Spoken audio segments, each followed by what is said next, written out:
বীরভূমে রাঙামাটির জেলায় শান্তিনিকেতন বিশ্বভারতীতে ছাত্র জীবনে অভাব বোধ করেছিলেন। বিশেষ করে পড়াশোনা করার জন্য বইটা খুব মূল্যবান। এই রতনপুরে মূলত একটি গ্রন্থাগার গড়ে তুলেছেন সম্পূর্ণ নিজস্ব ব্যক্তিগত উদ্যোগে কালীকৃষ্ণবাবু।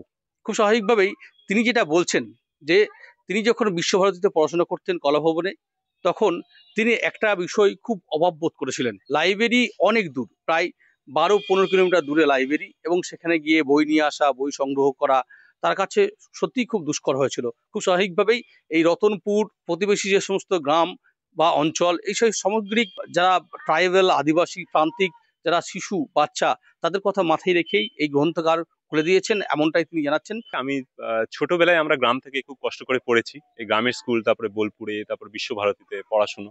তো এখানে একটা ডিফিকাল্টিস ছিল যে যে অনেক ধরনের বই যে ছোটবেলায় বাচ্চাদের যে সুযোগ সুবিধাগুলো পাওয়া, সেগুলো না ছিল। আঁকার স্কুল না ছিল, গানের স্কুল না, নাচের স্কুল, কিচ্ছু নেই। গ্রাম থেকে গিয়ে সব শহরে শিখতে হতো। তো আমার মনে হতো যে সবসময় মনে হচ্ছে যে গ্রামে ফিরে যদি কিছু করা যায়। আশেপাশে আর কোনো আঁকার বা নাচ গান এখানে হয়, ওই জন্য আমার বাচ্চা এখানে নাচ গান শেখে এবং ছবি আঁকে।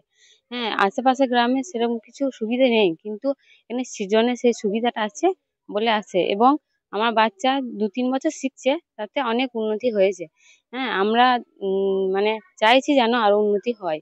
চলে মরালি তার পাচ্ছে পাচ্ছে, বাবুই কোথা বাসা বনে, চারটগো বাড়ি যাত্রী, সে আমাদের বাংলাদেশ, আমাদেরই বাংলাদেশ।